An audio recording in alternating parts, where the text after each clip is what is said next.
What's up, Bulls fans, and welcome to another episode of It's Brewing at McEwen. I am Adam Cartwright here bright and early on a Monday morning as we try to get this out before the American Athletic Conference Tournament. Here with me is John Kaplan. John, how you doing today, bud? I am doing well, sir. I am up at 6 o'clock in the morning to talk USF baseball, which could only mean one thing. I'm fired up for this tournament. Absolutely. I mean, it's been a little bit, since we got to experience this. Coach Hanna's has performed a turnaround, got a sitting number 3 seed, but we're going to talk a lot more about that tournament and the matchups. We're also going to talk about our last series win, which was our last series of the season against ECU. I was trying to think about it earlier. I think it's been a little bit since we had a series win against ECU, at least 2 or 3 years, if I can remember correctly. So let's kind of get right back down into that. Started off on the 15th, a Thursday, Friday, Saturday series due to the conference tournament schedule. This ended up being a 5-1 loss for the Bulls. Um, does not count against Corey Braun. Again, like I said, it was a Thursday night game, so he did not start. Uh, Jack Nedro is going to get the start. John, I'll kick it over to you right now. What did you think about the pitching in this one? I liked what I saw. I think that Nedro didn't have his best day. Um, he hadn't given up. He didn't give up a hit in his first 3 innings, and then the wheels kind of fell off in the fourth. There, he gave up that 3-run homer. And then he gave up 4 hits over the next two. I don't know if I would have brought him out for the sixth.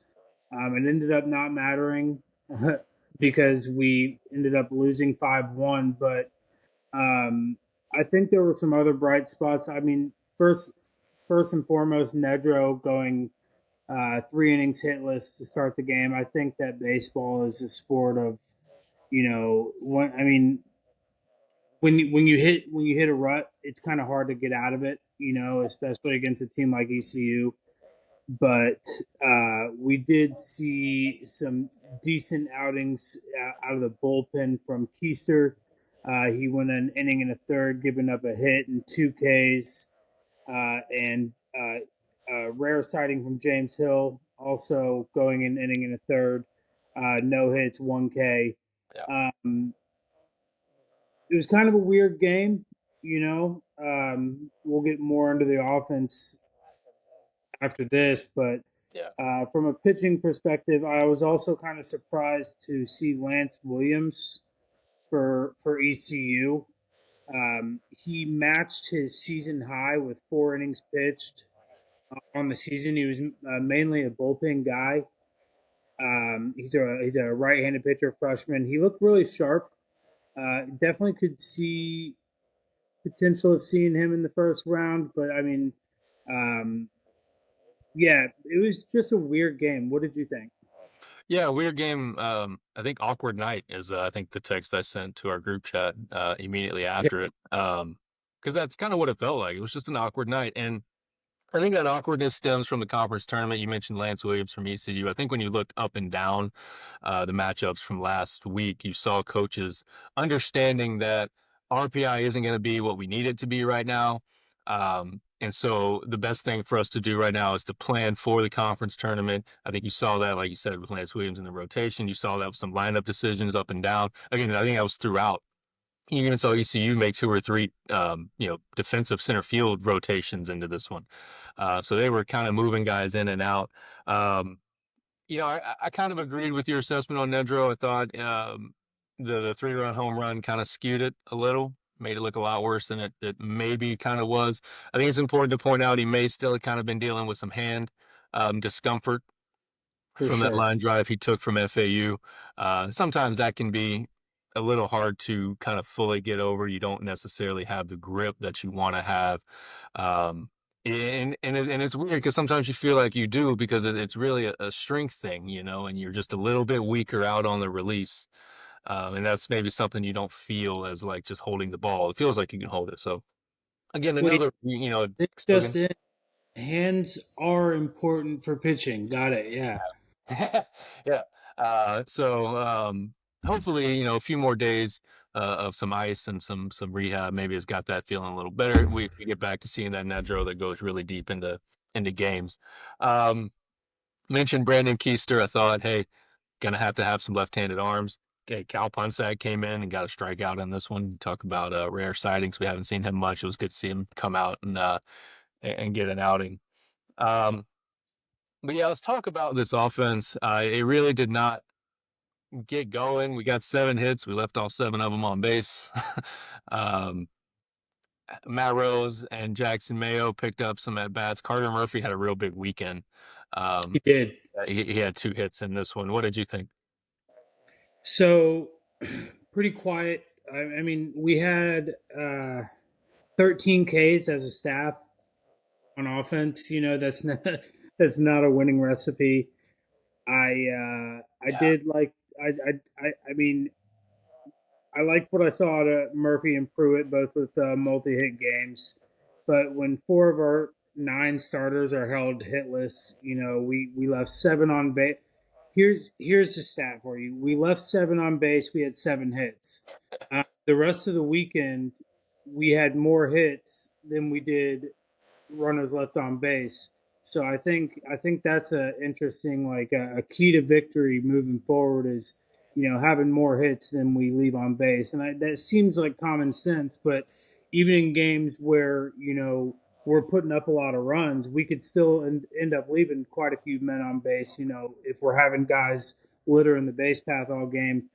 But I think that the biggest turning point of the game was we had bases loaded with nobody out in the bottom of the 8th inning. Murph let it off with a single. I think Pruitt got a double after that, and then Carlos had the walk, and then we shit the bed Fred. Brodell with a rare backwards K. Then we got our sole run of the game with Lance's sac fly, and then somebody else struck out. Oh, Matt Rose struck out after that. So um, that can't happen. You cannot have 3 ducks on the pond with nobody out. Getting one was cool, but you've really got to capitalize there. And that's where, that clutch gene comes in, timely hitting, situational baseball. But yeah, I think that the biggest thing was, we just seemed off offensively, and we turned it around in the weekend. But yeah, I was kind of disappointed with the offensive performance, as we all were.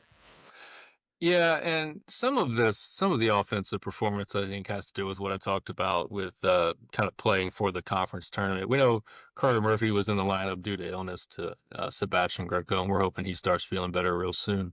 But Anthony Quigley gets a start here. You think that's probably just a rotational thing. He played um, essentially for Rafael Betancourt as Marcus Brodell moved from right field into the DH spot, which is not it's not an easy transition. It's not easy to be a position player every day. And then, today you're going to be a DH. And it's a lot harder for a college student than maybe a professional athlete whose every day is this is what they do. That's a change in your routine. Uh, you prepare a little differently. You have every half inning where you're not in the game, so then you're kind of out and you're in, you're out, you're in, and really there's full innings you're out because your at bat doesn't come up. Um, so that's an awkward transition. That can be kind of difficult to deal with.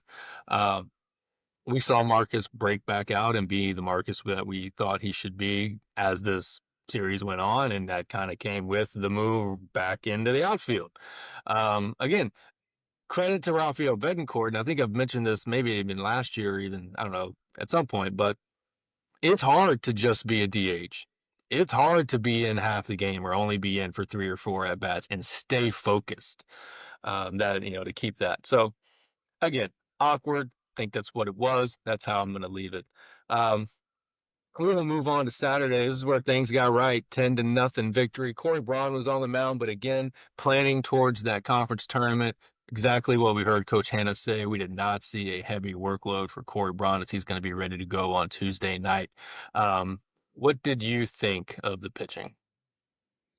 It was a shorter outing for Braun, but just like you said, I think that Coach Hannes is playing chess a little bit. Not only strategically saving his arm, but also not letting them see too much of him. It feels good to talk about a Braun start that didn't get r- tainted by one bad pitch, right? Corey Braun went 2 2/3, no hits, no earned, 2 Ks and a walk. Um, he looked really good, and I think that it has to do with the core of, well, first and foremost, it has to do with Corey Braun being a Bulldog, but secondly, if you look at their core power hitters, where most of their production is coming from, they're left-handed, and I think that has to do that played heavily into Keister's success this weekend as well. Um, and I think those are two names we're really going to see a lot of this weekend.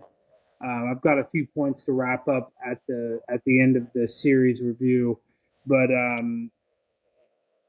after we see Braun go 2 2/3, we see another 2 2/3 from Bryce Archie. He went 2 2/3 with 2 hits, no earned, 2 Ks and a walk, pretty much identical to Braun, just a couple more hits allowed. And then wrapping it up with the final inning in 2/3 was my boy Newt. Um, he had a perfect inning in 2/3. He didn't have any strikeouts, but no walks, no hits, no earned. I mean, what more can you ask for from a staff? I don't know. As far as from a pitching standpoint, I was floored by the performance, and I don't think there's a team in the American that can beat us in a single game where we throw Braun, Archie, and Newton. And I mean, that seems bold, but USF fans, we were projected to be seventh in the conference. We're third. We're here now.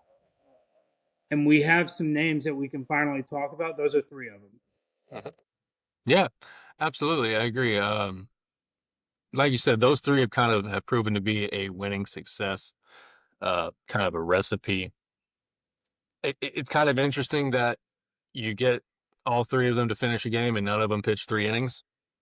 Yeah. Uh, that's so I think that's something Coach Hannes looks at the end of the game and goes, I did not expect to be able to do that, but hey, that's when you win 10-0, and you only play 7 innings, that's how it works. But yeah, I think there was some chess playing here. I think Coach Godwin tried to pitch another younger arm, and Justin Hunter or Jake Hunter. I'm not too sure.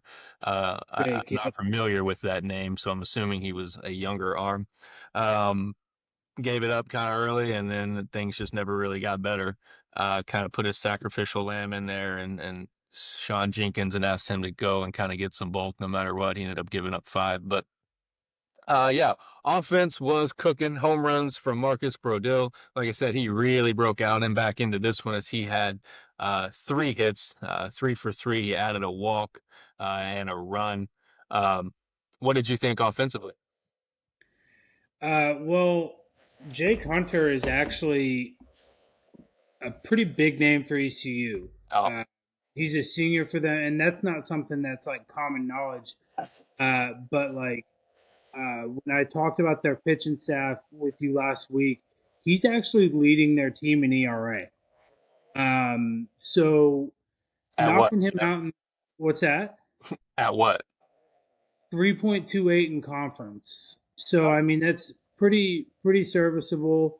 I think he only had like 4 starts in conference, so he was kind of like a mixed bag, and he was like a utility piece out of the pen and also out of the rotation. But knocking him out of the game in the first inning,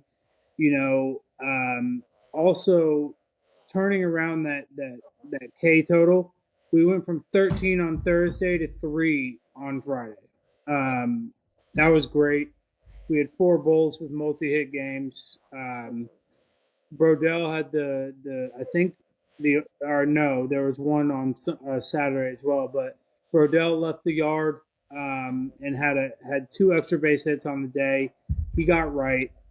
And Pruitt, not only was he stealing bags per usual, but he had three RBIs in the game-winning RBI in the bottom of the seventh with that single up the chute to score. I believe it was Hawkmay and Laurie. And then, how can we talk about the offensive performances without talking about Lance stealing home? You know, you texted the whole group when that happened, and you show me another USF catcher that has stole home. I mean, we can look at the NCAA. For real, How though. many catchers are stealing home? How many people are stealing home? 13 hits on the day, 9 left on base. Yep. Yep. I mean, that's a winning recipe. I mean, I still want to see, I'd love to see less left on base, but like I just said, even in games where we're producing offensively, there's going to be some left on base, you know? So, Yeah. I probably our best performance all around all year. Yeah. I think when your run total starts dipping towards that 10, 11, 12, that's where you can kind of start looking at left on base and think, well, things are kind of rolling. Yeah, It's when you have like the 7, 8, 9 left on base and one run, you're just like, hey guys, for uh, sure. not getting it done. But yeah, I didn't feel that the offense was stagnant in any way on Saturday or on Friday. Um, Again, I don't feel like there was any way to feel that way with the way things were rolling. Um, yeah, you mentioned the pitching for ECU. Honestly, if your name wasn't Norby or Pruitt, I didn't know you. Right.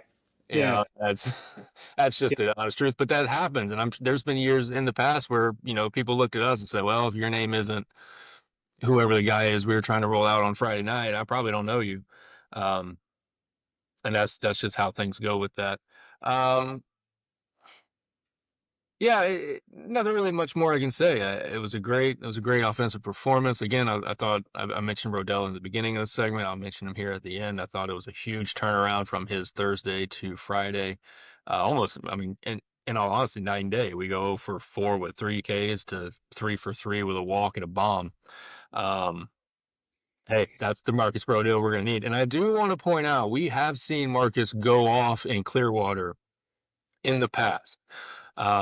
And so we've seen him perform well there. He is one of our few guys that has Clearwater experience. I think him and Mayo might be our only two, maybe Bedencourt, um, everyday players that have played in Clearwater. So I think that's going to play a role.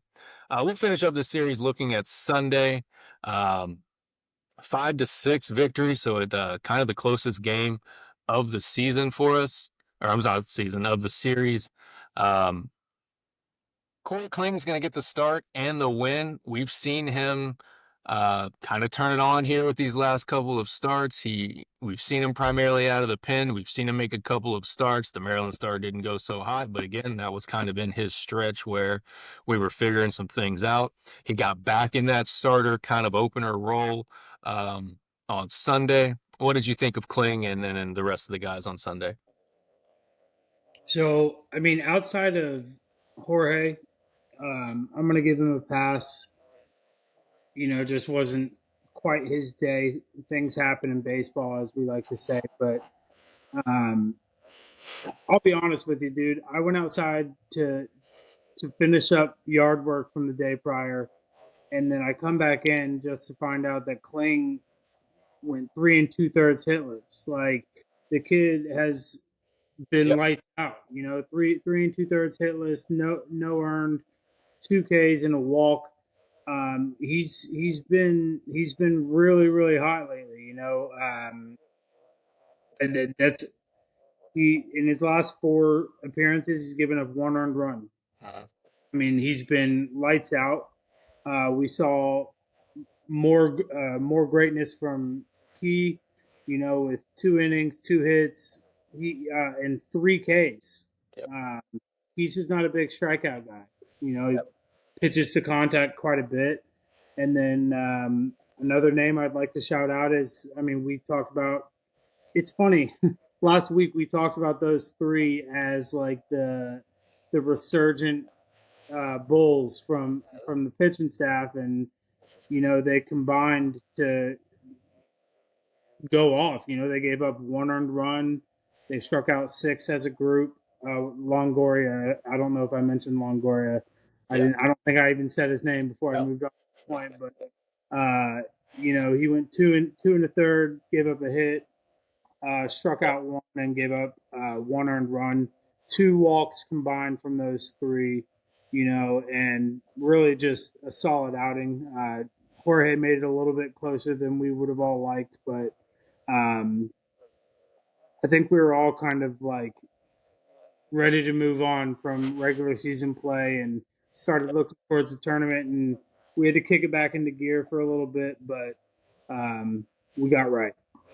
Yeah, I think this series for us and for a lot of teams, I think all but about three teams were really playing for something. I think, we talk about that 2 through 6 group and how many different ways it could have shaped out, but I think all of those teams in that 2 through 6 group probably had the same feeling that Coach Hannah's had, that said, "Hey, we're all kind of the same team here. It's not going to be too much different if we go 2 through 6." And so I guess we've talked about it a couple times in past segments.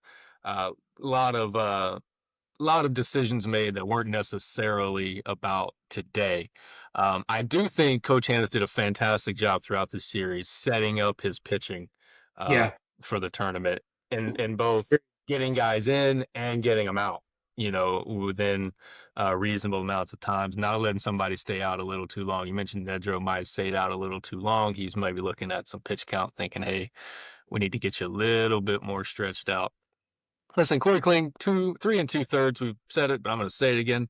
Only one over the minimum, had one walk, only base runner allowed, got it done in 47 pitches. Again, got him out of there at the right time. Um, Corey Kling, Aiden Longoria, Brandon Keister. We talked about Braun, Archie, and Newton as kind of our Friday night or our day one recipe. Those three names are our day two recipe. They're probably going to need a fourth name to come in and get an inning or two.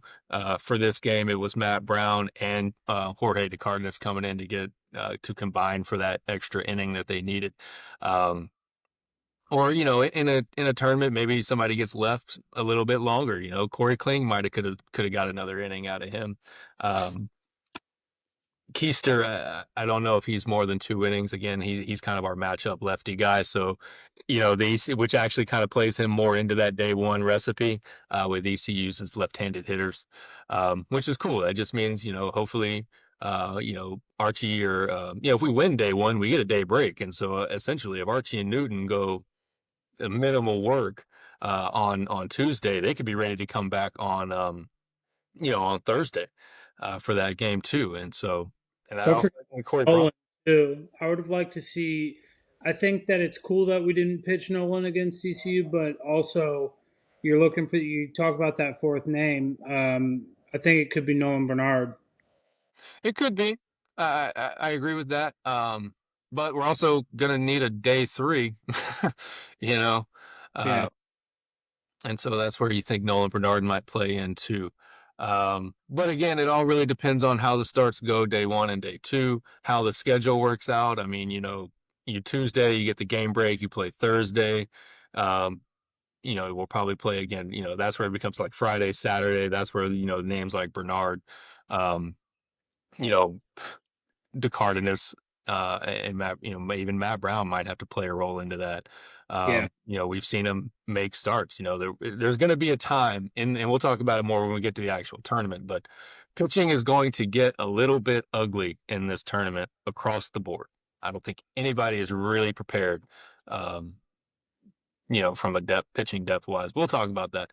Offensively, a little bit better. I'm sorry, 6 runs in, 6 left on base. Again, that's kind of in that range where you're like, hey guys, we need to knock a little bit more in. But hey, on this day, it was enough to get it done. Jackson Mayo multi-hit game. Matthew Buffington on senior day leaves the yard, first time as a Bull. Give him his props, and then tell me what you thought. Honestly, dude, Buff is just somebody who does it right. I think that a huge reason he's on the roster this year is because Hannah saw that. You know, I feel like he's in the few times I've talked to him, he's got such a great attitude. Um, he's a great kid on and off the field, and I think he just every time he straps him on, he handles his business. I could see him as a great locker room guy and a quiet leader. As and every time he's gotten a shot this season, I don't think he's had a hitless game since when he got an opportunity this season. I mean, they've been scarce because we've got an all conference catcher and Lance Triple, but um, Buff is just the man, dude. Like, and I can't give him enough props.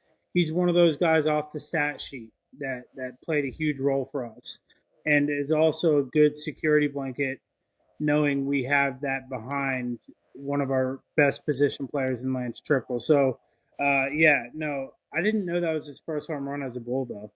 Yeah. First one as a Bull, did not get any last year. Again, he's always, kind of Gapped. played a good role behind the plate. What you mentioned about Buffington, though, is what I thought was the best. When he gets a call, he's always ready. And for somebody that's not getting that many starts, that's really hard to do. Uh, Tough. 5 games started this season. In those 5 games, he has 5 hits.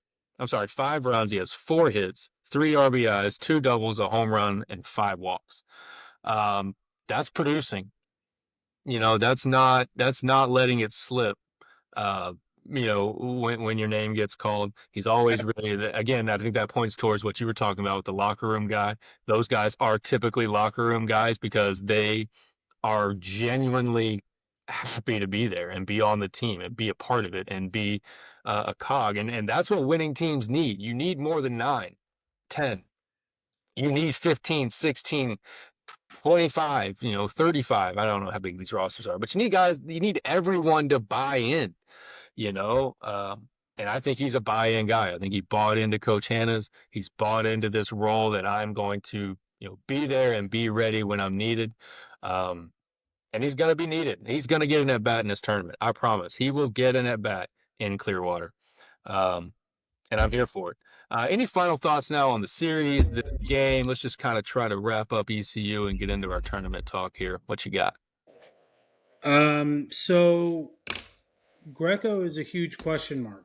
You know, this is kind of a tournament preview, kind of not. We didn't see him all weekend, Yeah. and we saw Coach Anna's Indiana State faithful Carter Murphy. You hinted at it earlier. Although he had a hitless day on Saturday, he went 5 for 8 on the weekend. You know, um, I did a little digging, and there's no comparing to Greco and what he's done for our team this year.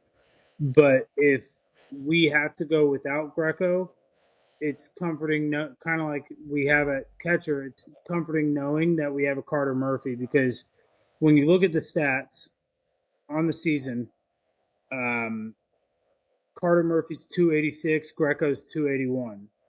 Um, Greco has a um,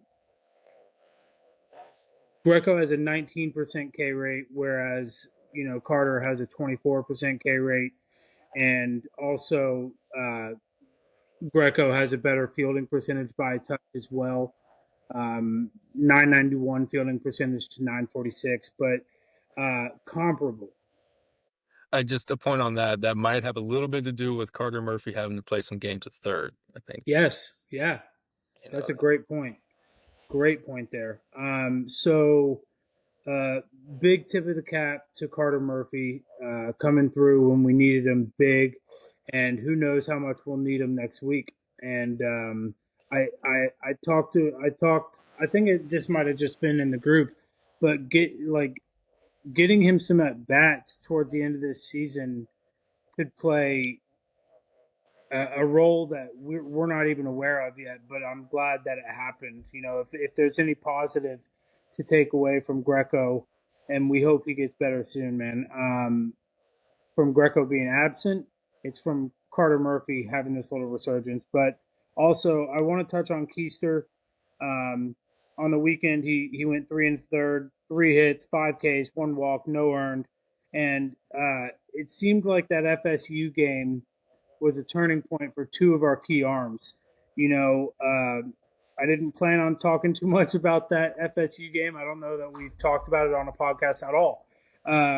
But since surrendering 7 earned to FSU on the 15th, Keisha's been lights out.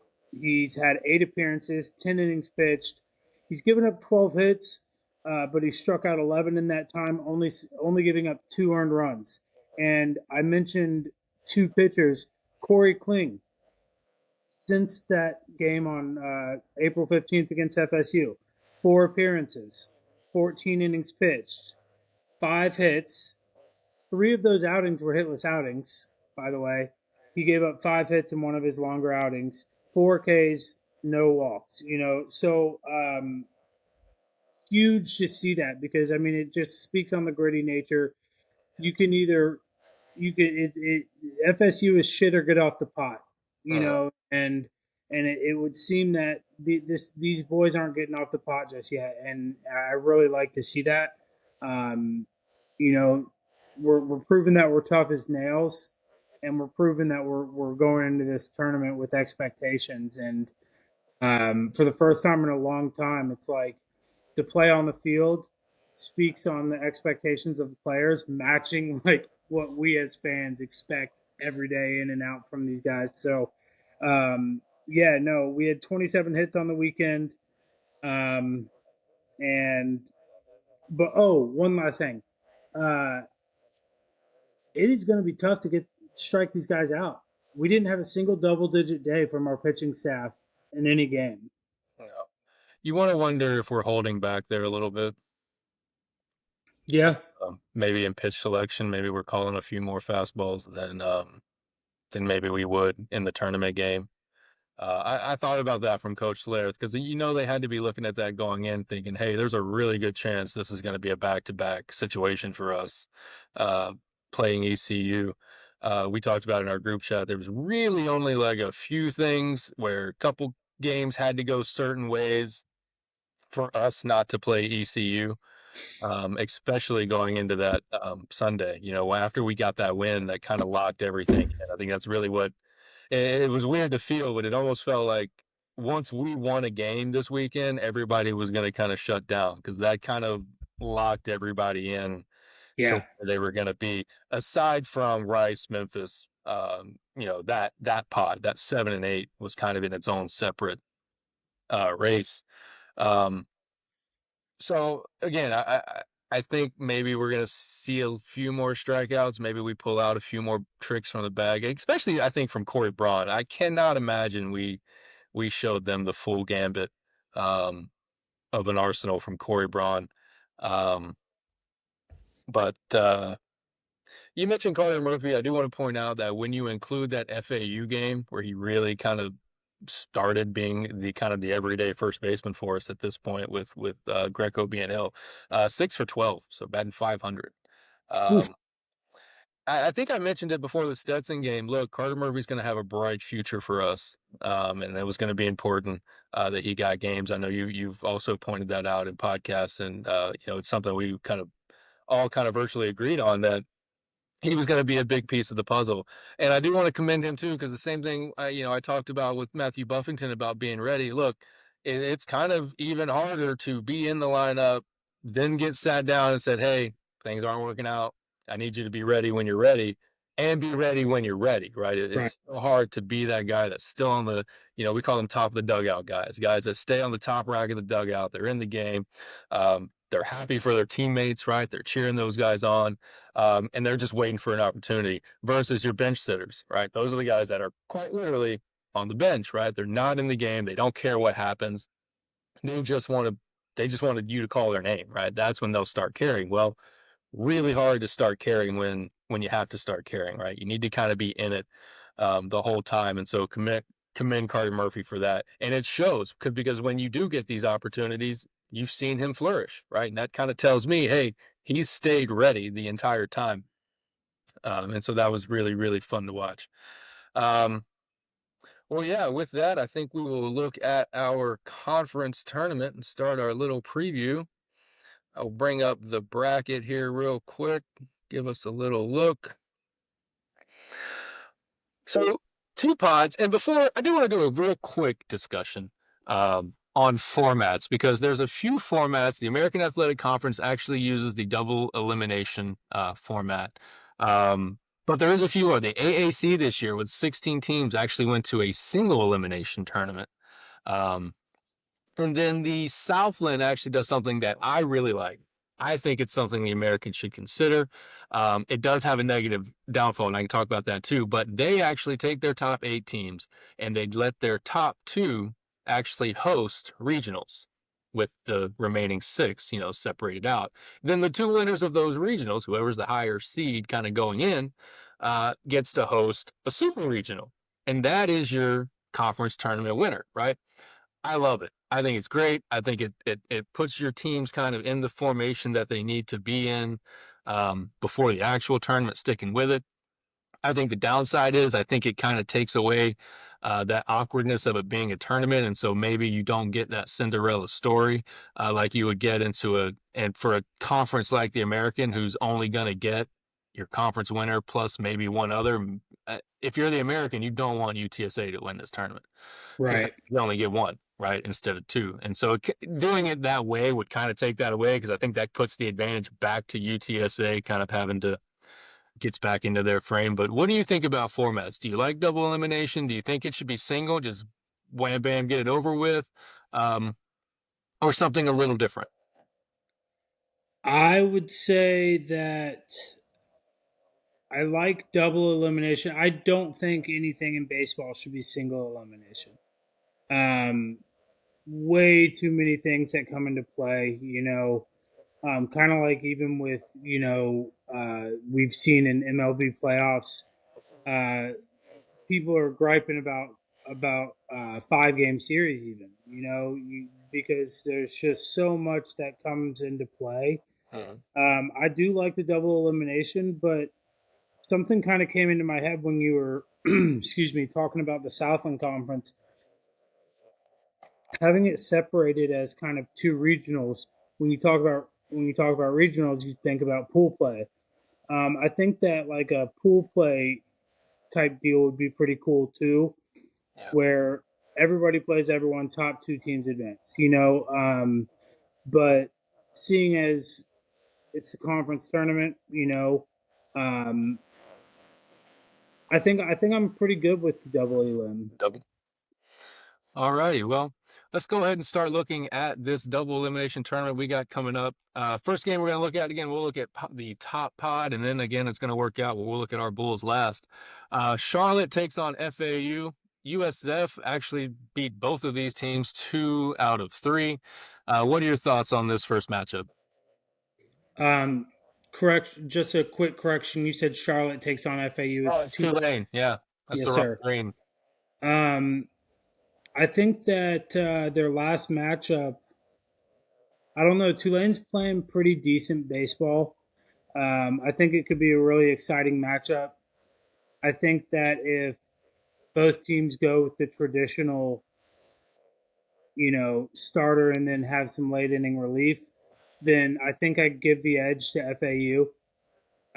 But when you're playing a double elimination tournament, you got to think about longevity of arms. So who knows what their plan is coming out of the gate with pitching. They're both teams that can put up runs. I think I give a slight edge to FAU. Yeah. Yeah, I think you're right. And, the name there is Trey Beard. What are they going to do with Trey Beard? How long are they going to let him go in this first game? There's really, when you look at pitching in this conference, there's 3 names that stand out above the rest. We're lucky to have one of them with Corey Braun. The other 2 are Blake Gillespie and Trey Beard. Yeah. Um, I think Trey Beard may end up being the conference pitcher of the year, which may sound like a hot take because Gillespie has a no-hitter and a couple other complete games this year. But I think when you look at the complete body of work, um, Trey Beard may actually have the pitching triple crown, with the ERA, the Ks, and the wins. Um, So he's nothing to really shake a stick at. Now, what isn't and kind of important to this is I think Tulane actually got to him. But again, I didn't look at the box score of that game. I just know it was the first game that was high scoring. You don't know how they did their pitching this weekend, so I really don't know what Trey Beard did. But again, he is the X factor. How long is he going to go? I think another X factor in this one is Tulane's got experience in this tournament, being successful. There are some names that understand what it takes. Now, I don't know that they're the same core of the team that did that for 2 years in a row. But you look at names like Michael Lombardi, who's been there. They actually got a guy from ECU last year. Um, cannot remember his name. Ethan Carter, maybe, not sure, but he, he's got some experience. So they've got some guys, especially hitting, that can make a run. But I'm with you. I like ECU. Um, so another rematch now with this second one. Conference favorite runaway, really from the jump, UTSA versus Rice. Now, Rice has made a turnaround, and you would want to think if Rice in the 7 seed, really dangerous. You wonder how they're going to shape up now that they got to take on UTSA first. They're going to have Davion Hickson probably go in this one on the first game. Um, he's got pitcher of the year potential. He can be that guy. We don't see it every time, but what do you think when you watch this one? When we're in the bracket mindset, you always think of March Madness, right? But if there's any matchup that's a 12-5 matchup of this bracket, it's this one. Yeah. I think a lot comes into play here. Familiarity. They just played. Yeah, they got swept, but it's a new day, right? You talk about Davion, like he's electric. What time do they play? They are they're the 45 minutes after game 1 game. So Okay, so it's gonna be so an afternoon game. It's gonna be hot. it You is know, still yeah, exactly. teams. So two teams not I not not unaccustomed. Now Correct. Texas heat is Oyster trying really, to get to them though. yeah. I mean, the humidity is in Texas is probably one of the few states that can go toe to toe with Florida's, but I don't know how much that comes into play. You start wondering, how much have those Friday night guys pitched during a hot afternoon like that. Anything can happen. When Rice gets going, they can hit the baseball too, just like UTSA. They lead every major category in offensive production. I think that if it's hard to beat any team 4 times in a row, so I mean, I think this is wishful thinking here, probably just a touch, but um, I've got to go with UTSA because it's a smart play, but anything can happen there, and that's my upset 12-5 matchup of this tournament, and a huge one. Yeah, I kind of agree with you, and I hinted at this take a few weeks ago, but I really don't know that UTSA is really the biggest threat in this tournament. And the reason being, the biggest one is they're the only team in this tournament that is playing it with a regional in mind. Right. They already have the regional. They're going to go. Even if they go 2 in Q, their RPI is not going to drop to the point that they're not going to get outside that top 30. Right. They're going to go somewhere. Um, they're going to go to Austin. Let's just say it. Right. Yeah, They've already, and I think what plays into this more is the fact that they've already announced that they're not going to host. So the only thing you would think about is they're thinking, okay, well, hey, we win 2 or 3 games, we win this tournament, we're hosting, right? Well, now they're not even thinking that way, right? Um, now their players are going to want to win. I got it. Where this plays into a factor is they are not deep pitching. They no, knock the crap out of the ball, and a lot of their pitchers don't really have to pitch in pressure situations. Pressure situations. Stay with me, everyone. I'll get there. Um, but they're not very deep pitching. Their two best pitchers are relievers. Robert Orlowski is a weapon. but he's a long reliever. That's what he is, right? He's not a starter. He can't go 6, 7, 8. He's not a Corey Braun. He's not a Trey Beard. He's not a Blake Gillespie, right? But he is a weapon. I'm not saying that. But you're still probably only going to get him for one game, maybe two if you can, you divide it out. But again, he's not a long guy, and the other guy is a true closer. He's a 1 inning guy, 1, 2 inning guy. And those are the best pitchers. Once you get past those two, that ERA shoots to 4.50 and 6 real quick. Yeah. Um, and again, a lot of that does play into their offense. But one of those old sayings, what travels in baseball? Pitching. Pitching Yeah. travels in baseball. Pitching travels in tournaments. 2021, when the USF went on our run, we were under 500. Still made it to Super Regional. You want to know why? We pitched really well. I think we had like a 3.21 ERA. We could throw it, we just couldn't hit it. Well, guess what? Pitching traveled. Um, and I don't know that, and so I don't know. I don't even like them I think they're going to go to Austin and get 2 and cute. I really do. Because in a tournament game, you're all like, if you're going to be built on offense, your offense has to be on every game. It cannot slip up. If it slips up, you're in the loser's bracket, and you're probably not going to be able to get back out of it. Because Yeah. even if you're a team that goes 7-2, you lose those 2 games in the first 3 because your offense was cold, you're out. You don't get to play Exactly. the next 4. We don't get to see what a 20-4 shapes out if 2 of those losses are early. So again, I think when you consider that they're not really built behind pitching, and the fact that they are going to have to somewhat conserve that pitching, because you cannot lose anyone going into the regional for them. And then you combine that with the fact that this isn't the SEC. You're not in a boat where you're thinking of a regional and the rest of us are also already thinking about regionals. Nobody else is. Nobody has Right. any reason not to sell out and go for broke in this tournament, because you can't think about a regional you're not in. Um, I think that's going to play a role for UTSA. Look, I think that's why ECU, they only won it once in 2022, and they've been, the hands down fave. They've been in this exact situation every year, and every year I think we see it play out where Godwin has to make 1 or 2 decisions where it's like, do I push this guy because he's my best, or do I get him out because I'm going to need this guy in a week, and nobody else is thinking that way. Do we upset it here? Maybe. I like Davion Hickson. He's got their best chance for it. But it's gonna be tough. It's gonna be tough. Moving on now, we'll get into our second pod. Real quick, who do you think wins pod 1?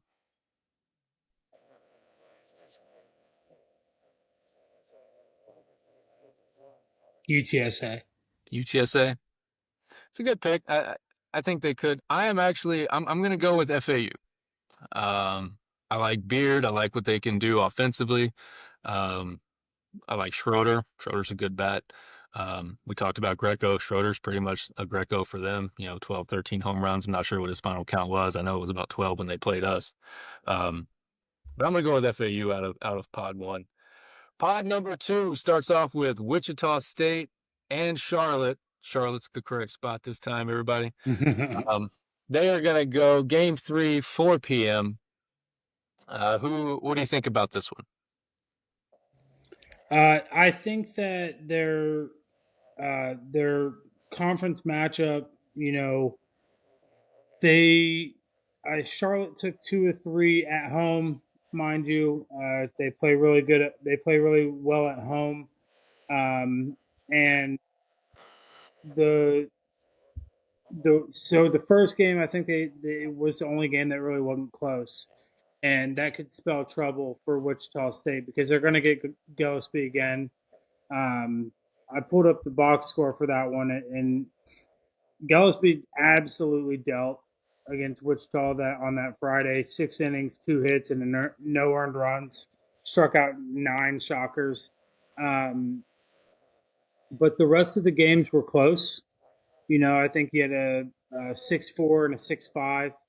And mind you, that's Charlotte at home. It was also the first conference matchup of the year for both teams. So not real indicative of where these teams are at now. But if this plays out how it should, it won't be close. But it is comforting knowing because I'll be honest with you, Woody, if you're listening, here it is. I don't want to see Charlotte in the tournament. Um, I mean, I think it'll be great baseball, but I'm honestly probably a little more scared of Charlotte than I am UTSA for reasons like you just spoke of. But if it plays out how it should, I think Charlotte probably wins by 3 or 4 runs because they're hitting the crap out of the ball right now too. Yeah, their hitting has come on, and they've been one of those teams that's kind of built on pitching. Um, They have so many arms, Adam. yep, they are. They're built on pitching. Now they're not all Blake Gillespie level. Let's put that out there. He's a bit of an outlier. But they were built on their pitching. Their hitting has come around. Again, you wonder if it travels. They're much better in Charlotte than outside of Charlotte. And guess what? This whole tournament's outside of Charlotte. Um, One of those things where heat is going to play a role for them. It's a different type of heat in Florida than Carolina. Now it does get sweltering up there. I've been there in the summer. Um, but Wichita is fully built on hitting. They've got some hitters. They really, Caden Johnson can swing the bat really, really well, but didn't have anybody to put on the mound. I think they're going to run into a problem in the tournament. But I also think they're kind of the one team in this tournament, even though they're the 7 seed and Rice is the 8 seed. I feel like they're the only team in this tournament that's honestly just happy to be here. You know, um, hey fellas, we're really excited to have this vacation in Clearwater. Because it was a very real shot that it wasn't going to happen. yeah, I think since David Pierce took over, he kind of put in a new direction and a new mindset of, hey guys, we're gonna make this tournament, right? And we're gonna actually do something. So I think they've got a little bit different mindset. Whereas I honestly feel like Wichita State was really just trying to get to next season. But they'll take a Clearwater vacation. It's not the worst thing in the world. 100%. So I'll go with Charlotte in this one. And I think, again, my three toughest teams for this tournament is going to be Tulane, Charlotte, and us. And I'll talk about us when we get to us now. But I agree. I think Charlotte's going to be difficult. Again, their pitching will travel. Will the hitting travel enough? Will be the question, especially when you don't have Gillespie kind of locking down some goose eggs. One thing this conference does have, I don't think this conference has a lot of pitching. It does have a lot of hitting. There's some guys that can hit, even on the bad ones, even on ECU's guy. We've talked about hitters up and down. Um, but I let's mean, go we're a ahead. top three mid major. We You are. know, that speaks wonders. I mean, because we haven't been top three mid major in a long time. We're top 10 conference in baseball. And that's, I think there's really only a couple squads out there that are built on pitching in the American, and that speaks on how well we can hit the ball. As a conference. You talk about Wichita State's pitching, dude. They're ninth in the conference. The only team worse than them is Rice, dude. They've got a 6.63 staff ERA. Yeah, That's terrible. yeah, yeah. I agree. Like I said, I think we're cool. We'll take a couple games right here. We'll win them if we can. But Perfectly stated. Just happy I to don't. be here. It's hard for them to, I think, for them to come in with a true mindset of we're going to make a splash here. Um, Maybe They're they do. going I hope they do. to realize they're not in Kansas anymore. Eh, for real. You talk about weather like that, then that's why I think you really look at their home and away splits, especially in the conference. They were much better at home. A lot of reasons because it was hard for people to go into Wichita, Kansas, and the wind. Because I know it was windy when we played. I think it was really windy and stormy. The next team that came in, it's hard to win there.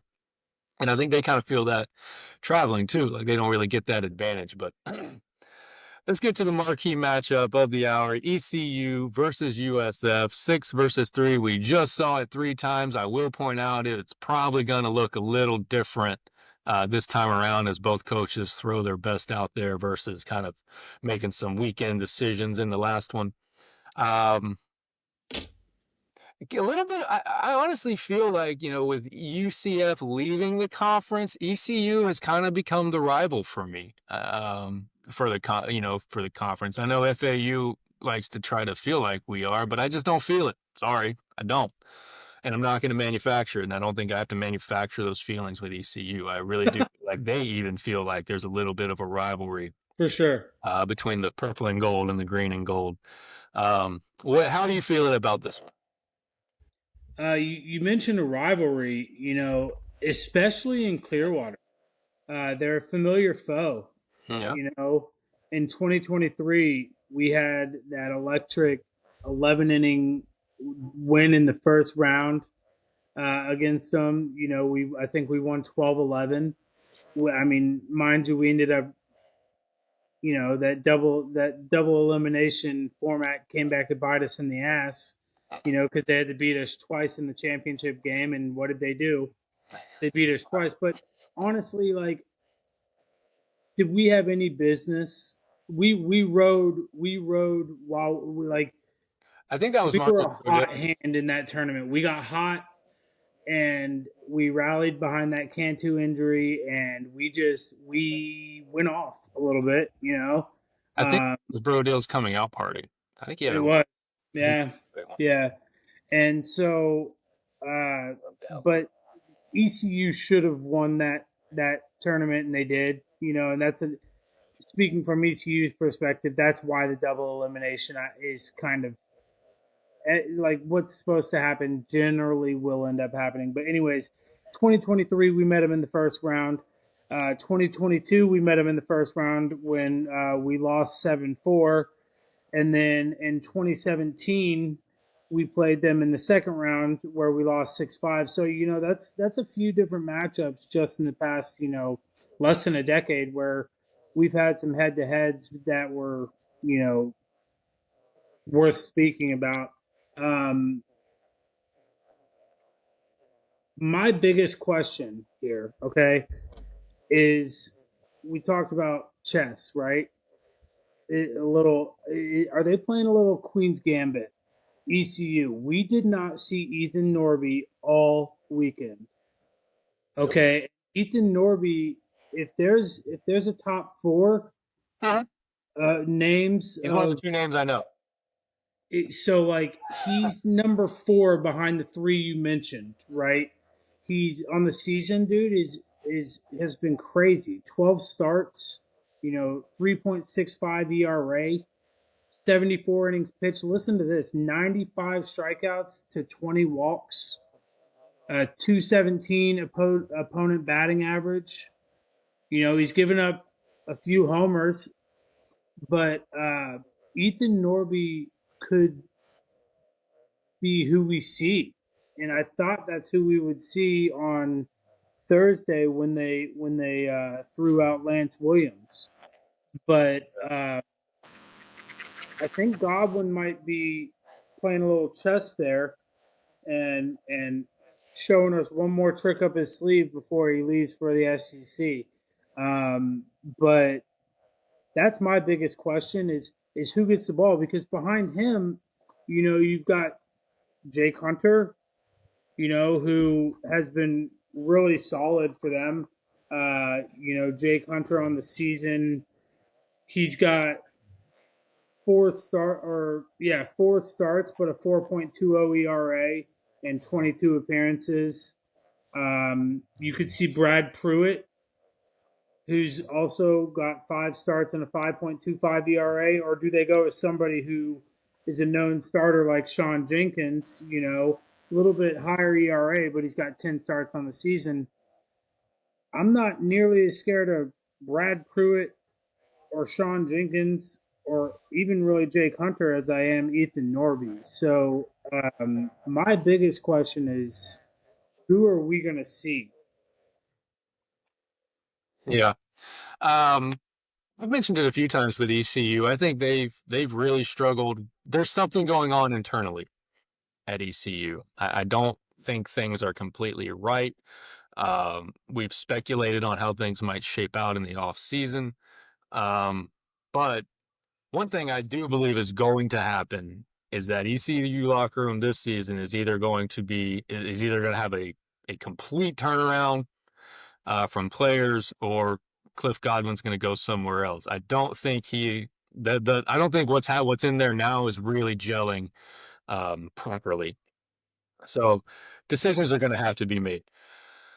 Ethan Norby, if you remember, on the same week that Connor Gillespie throws his no-hitter, Ethan Norby struck out 17 in, I believe, 6 or 7 innings against Coastal Carolina, who's going to host a regional in a Right. couple of weeks.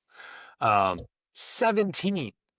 So we know he has strikeout ability. I think he has consistency ability, or I'm sorry, consistency issues. He hasn't been their Friday night guy all year. They've bounced between him and Pruitt, who has also shown to have some consistency issues. And so I think the problem at the top of the list for ECU is they don't have an ace. They don't have a Friday night guy. And that really is a problem, right? You say, oh well, you can have a conglomerate of Saturday guys. It just doesn't work that way. You need a guy that you feel confident for to give the ball on Friday night and say you are going to start this series and you are going to set the tone for it. You can do TBA Saturday Sunday, and people can kind of have some confidence in, all right, we're going to watch our guy Friday night. We're going to play off of that. I think when as a team, which I think this has happened for ECU, when you go through and you say, all right, well, we're not going to know. I'll tell you who's starting Thursday for Friday. That's a struggle, you know, to not, and it's a struggle for Godwin because maybe he really doesn't know who his Friday night guy is. Um, if Norby's on, he's very dangerous. That I will agree. We did not see him this weekend. I just did a quick search through X and Google. I don't see anything about an injury of any sort. So I don't believe it's going to be injury related. I think it's going to be what you alluded to, maybe resting up completely to pitch this first game on Tuesday. Um, Knowing, I think Cliff Godwin kind of feeling that, hey, that's probably who we're going to see, kind of looking at the tea leaves. Um, but I still like Braun.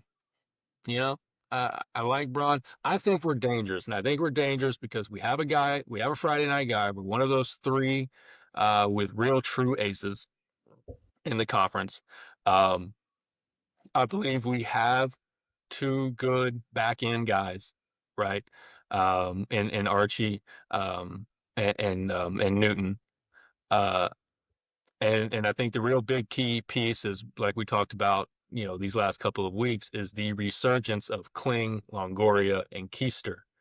Um, because those three guys really give us a lot of depth in the bullpen. They really give us that second day recipe. Um, and again, when you look at kind of how things will shape out, um, that's going to play a role. I think those 6 names that we talked about. Those are your 6 names you're going to want to keep an eye on in this tournament. There's going to be a couple. You're going to need a couple more. Probably going to need 8 or 9 names to step up and do some things. That's where your Nolan Bernards come in. Your James Hills come in, your Jorge Cardenases, and these guys that we've seen come in and be great, but kind of have some consistency issues. We're going to need to see them step up. But day one, I think we're going to have our guys. I like us, and I like us throughout the tournament. I think we're the best. I think we're trending in the right direction. We got hitters that are trending up. Um, Yeah, I think we're dangerous. I really have a lot of confidence in this one. We'll start kind of our finishing segment here. Why do you think the Bulls will win this tournament? And then we'll take the Bulls out of it, and we'll tell me who you think the winner would be other than the Bulls. Basically, why will the Bulls win? Who is the biggest threat?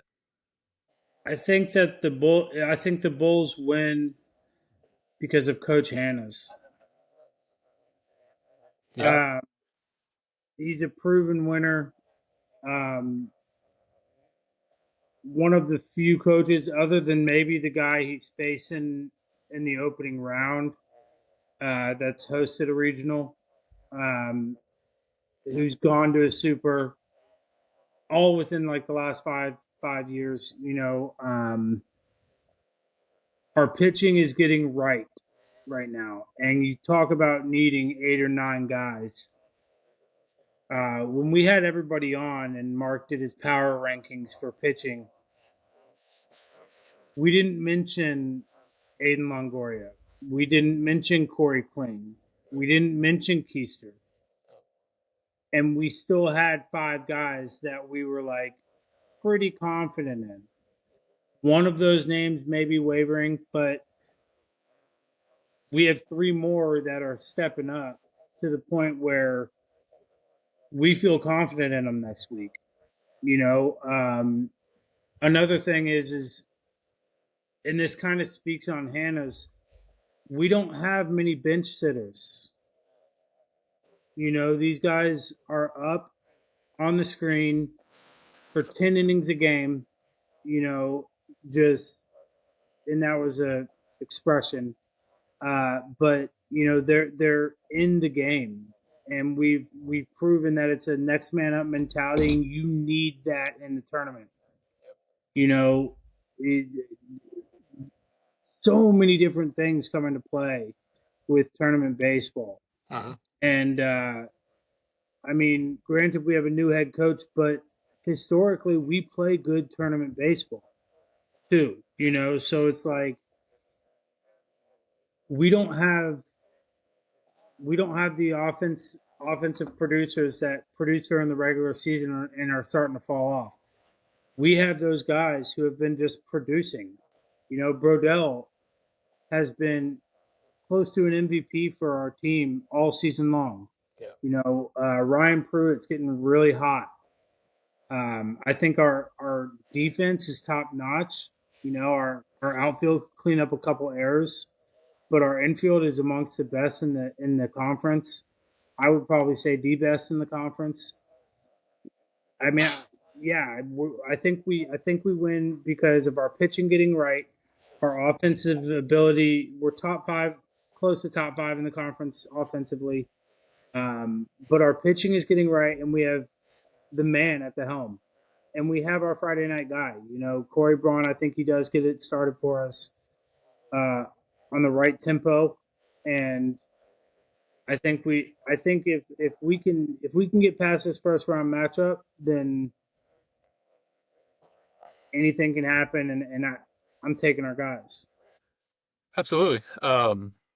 I think the last point I'll make for us to winning, and really it'll be my last point, then I'll let you kind of take over for final thoughts.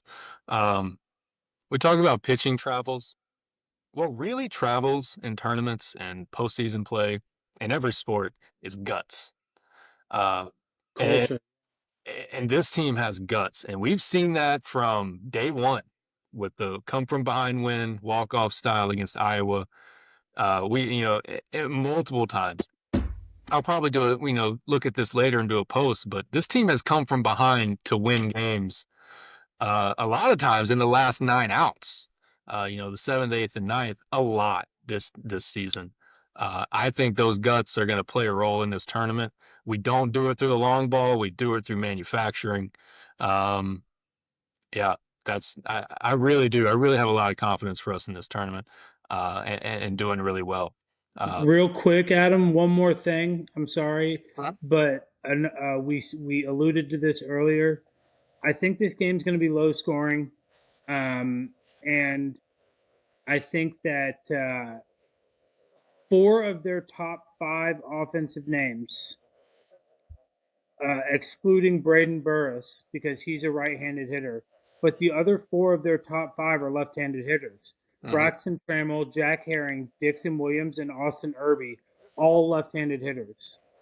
So if we throw Corey Braun out there, I would say that left-handed hitters have a sub 200 at batting average against Corey Braun, and that's without looking at a stat sheet, and I say that very confidently. And we're going to be facing a lefty in Ethan Norby. If Ethan Norby goes, he's a left-handed hitter, and historically this season we haven't fared well against lefties. So I think it's going to be a low-scoring, gritty matchup. Yeah, but I like our. if Norby's on the mound, keep your eyes on names like Carter Murphy, Matt Rose. Matt Rose has been hot. Listen, he's hit a lot of balls these last couple weeks that got caught that should have been hits. I know his stat line ain't showing it, but I think Matt Rose is getting hot. But keep an eye out for him. Keep an eye out for Carter Murphy. Those are some right-handed Lance Triple. Those are some right-handed bats that we're going to need to get some production out of against the Betancourt. North. Yep. Yep. Um, well, John, we've been at this for over an hour. We'll go ahead and get our final thoughts out. Uh, Tell us anything you got left about the tournament. Yeah, any other shout outs you got? Man, let's just bring the heat. I wish I could be there. It sucks that I'm not going to be there. I know you guys are going to rep us well. Um, I just, at the end of the day, this is the first building block to something great building in Tampa. And I'm excited to see how we come out and play. I think we're going to have an unmatched energy. I think the boys are going to be riding high. And I know what I'm going to be doing all day on Tuesday. I don't work, and I will be watching uh, AAC baseball. And I really, really just want to see our boys come out with an unmatched energy, because when that energy is there, there's not many teams in this conference that can consistently beat us. I just want to see them play what they're capable of playing. And if that's the case, I have very, very little doubt that we're going to come out of our bracket at the very least. Um, and I'm just excited for it, man. What about you? I'm excited too, man. I think we're playing hot baseball, and hot baseball is what you got to play at the tournament. And really, at this point, I'm just ready to get it going. Ready to watch it. If you cannot make it out to Clearwater, the games do start 9 a.m. and will virtually run all day. Game 2, 45 minutes after that. Game 3 scheduled at 4, and Game 4, which would be your USF Bulls, is scheduled for 45 minutes after that. So I would expect the Bulls to play somewhere around 7-ish. Do keep in mind, baseball is it is a sport that is dependent on the weather. The weather in Florida can be fickle. So any sort of delays to any of these games pushes everything back. And so that is one thing to keep in mind, as being the last game on the docket. There's a chance you do start a little later than maybe Or what. the next day. Yeah, or the next day. And so the schedule can get a little crazy. Um, and so again, we're gonna hope those first 3 games go smooth, get out of the way, and we can get our boys on the field about 7:30, before 8 o'clock, and at least get the game in. Because I think getting that game in and then being able to, you know, win, get a daybreak essentially, is gonna be essential. But you can catch all these games on ESPN Plus. Again, starting at 9 a.m. and running all day. We hope you check that out. Leave us a comment, like, and review. Make sure you like and subscribe to YouTube, Spotify, or wherever you watch your podcast. Again, we will be streaming on those as well. But again, I mentioned, leave us a comment. We want to hear from you. Let us know about things you like, segments you want to see, stuff like that. Anything you got, we love to hear from you. Well, I think that's all we got. Uh, until next time, Bulls fans, as always, go Bulls. Go Bulls.